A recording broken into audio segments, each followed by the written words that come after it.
This Torah class is brought to you by TorahAnytime.com. Okay, good afternoon everyone. Shalom Aleichem. We continue in Sefer Devorah. Today we begin Parak Chamishi. Let's do a brief review of Parak Ravi, which is the Parak of Bina. So this review again is courtesy of Nassim Wadler Shkayach.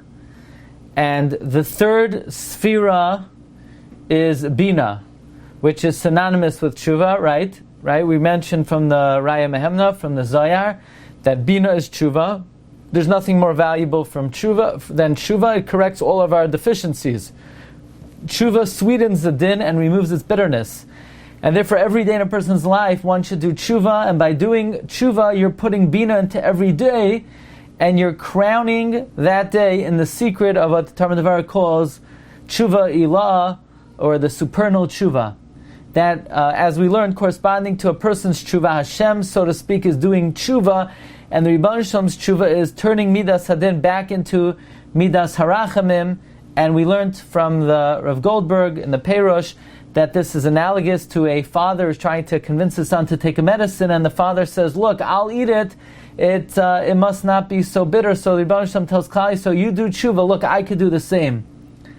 Now, Midas Hadin, the Talmud Devorah explained, is a hispashtos of the Midas Harachamim. In other words, when Hashem's essential Midah is nispashet, and Hashem's Charoi Naf spreads, one can sweeten it by doing Tshuva, which reverts it back to Midas Harachamim. Now, the Talmud Devorah said that Tshuva not only brings a person close to Hashem, but a person actually corrects the sin and fixes the mistake.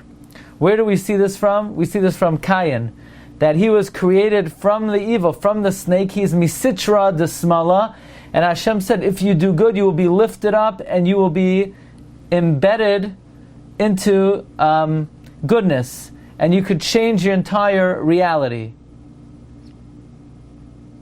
Now, one more concept that the Talmud Devorah mentioned, which is really a remarkable concept, and Rabbi Josh Rosenthal pointed this out yesterday to me after the Shiur, that this point has to be emphasized very greatly, is that Tshuva is so powerful of reverting something back to its root, and that is, not only can you correct yourself and fix yourself, but the concept that the Talmud Devorah brought is, it seems that the Talmud Devorah is saying that if Cain would have done tshuva, he would have rectified the sin of Adam HaRishon, which is an amazing concept. One would have thought, okay, I could rectify my own sins, but what a parent or an ancestor did, that's beyond repair. No, if Cain would have done tshuva, he would have brought merit to Adam, and really the Talmud Devorah seems to say he would have corrected the sin of Adam, and therefore we should all endeavor to try to crown all of our days in Bina, which is synonymous with Tshuva. Okay, so this was a review of Parak Daled, Shkayach Rav Nassan, and today we begin Parak Hey. Let us begin Parak Hey. This is actually a very deep yesod. We're up to, in a way, the first of the Spheros, which is Chesed. And the Talmud Devorah says, Keitzad yargel ha'adam atzmai b'midas ha'chesed. How can a person accustom himself to the midah of chesed? Iker kenisas ha'adam el soid ha'chesed. The main way for a person to enter the essence of chesed, hu lehoiv es Hashem tachlis ahava, is to love God with the epitome of love. To the extent that one can.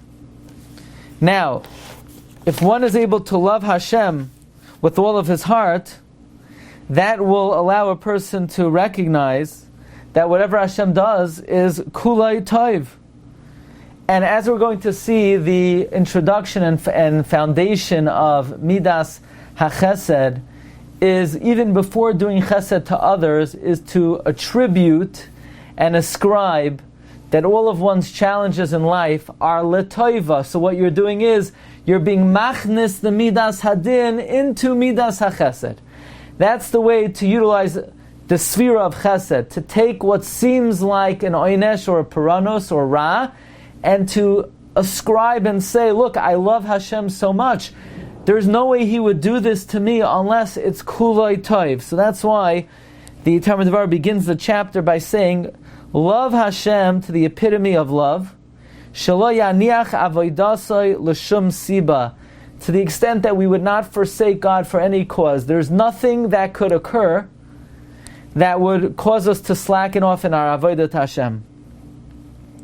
Mibnei she'ein davar ne'ohav etzloi, because nothing is more beloved to a person, klal at all, le'erach ahavasoi yisbarach, relative to the love of God, meaning there's nothing that a person should love as much as he loves God. So in other words, you should not love baseball as much as you love the Rebbeinu Shalom. You should not love food as much as you love the Rebbeinu Shalom. You should not love anything as much as you love the Rebbeinu Shalom. Vis-a-vis the Rebbeinu Shalom, all other love should pale. Once you've established that the most important love is Hashem, then the corollary will be that whatever God does is l'toiva. V'lazeh yisakein tchilat tzarchei avodah. Meaning, if the most important thing in this world is love of Hashem, and nothing compares to love of Hashem, and therefore nothing can stop a person from avodas Hashem. Now, obviously, there are going to be things in life that you have to do. You have to eat, and you have to take care of your needs, and you have to work, and you have family.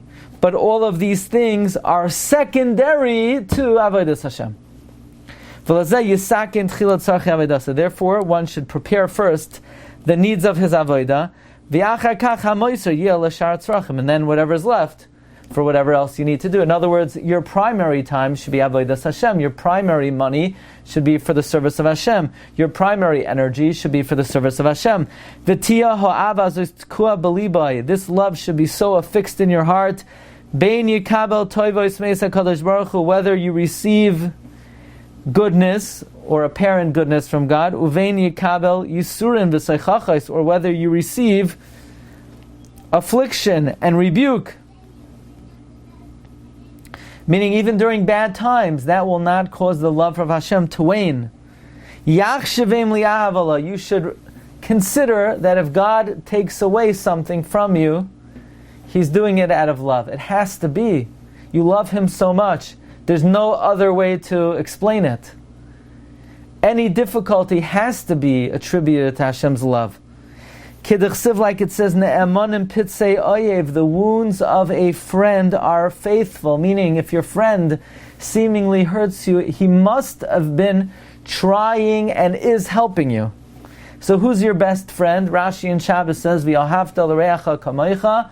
Your best friend is God. Re'acha v're'a avicha al tazav. God's your best friend. So if He gives you pitzim, if He gives you what seems to be a wound, they're faithful. Realize you might not understand how, but they're for your benefit. Uv'chol me'oidecha, meaning love Hashem with any midah He meets out to you. Whether you win $1 million or whether you lose your livelihood, whatever it may be, love Hashem just as much. Upershu b'chol midah u'midah. Now, what will this accomplish? What this accomplishes, you're taking midas hadin and you're being machnis it into midas hachesed. So you're bringing everything into chesed.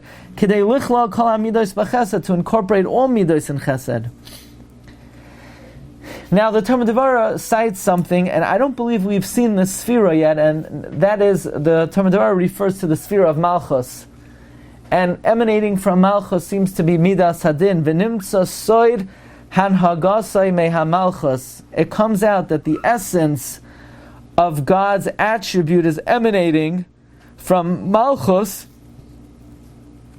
and even though what it produces is v'im heyoshi payelas din, although it produces midas hadin, he kishura b'chesed, but you're now tying it to chesed because you're saying that it's l'toiva. Whose midah is this? This is the midah of Nachum Ish Gamzu, right? I think we got lost when we were in Eretz Yisrael. We got lost and we ended up by the kever of Nachum Ish Gamzu. V'hi midas Nachum Ish Gamzu. Shahaya Omer Gamzu l'toiva. Right? So firstly we have to understand, even though we can't learn personally, but we could at least say Gam Zoom Lataiva, right? At least we could learn on Zoom. That's also another meaning. Okay, that's, Rabbi, those are jokes before Tisha B'Av. They're the bad ones. We say for the Israeli government established the new COVID czar. There's a doctor who's now responsible. His name is Ron Gamzu. There you go. Okay. So, he got the last name right. So, what would Nachum Ish Gamzu say? Gamzu L'Taiva. So let's explain that. So he would say, Ratza L'Kashra Tamid B'Tzad HaChesed HaNikra Tov. He wanted to tie always the seemingly bad with the tzad of Chesed, which is called Tov. V'haya Omer Gamzu. Even this, meaning even this, that seems Shenira Shehiva Smile, which seems to be on the left side. Gamzu, even this that seems to emanate from the left side, which is Midas Hadin, Kshura B'Gvura, which seems to be attached to Midas Hagvura, Midas Hadin. Gamzu, even this. Avada Chesed is L'Toiva, but Gamzu, even what seems to emanate from the left side, Einoyela L'Toiva is only L'Toiva. He Kshura B'Chesed. V'hayosam Daitoi Nachum Ish Gamzu would place his mind and his attitude El Tzad HaToiv to the good aspect, Ba'midah Hahi of that midah, Umaster Dineha, and he would hide its aspects, and he would hide the harshness of it. And this is the great hanhaga of emulating Midas HaChesed, V'zuhi hanhaga gedoyla. This is a great practice, Lihi kasher b'chesed tamid, to be tied to Midas HaChesed at all times, so that no matter what happens to a person, even the Ra person should try to recognize that since we endeavor to love Hashem, b'chol libenu, b'chol me'oidecha, even what seems to be Midas Hadin is coming from Midas HaChesed. Now, just to end off, we've learned in the past from Rav Tzvi Hersh Mizidachov that Midas Hadin is Elohim is 86, but Gam, Joe, what's the gematria of Gam? Where are you?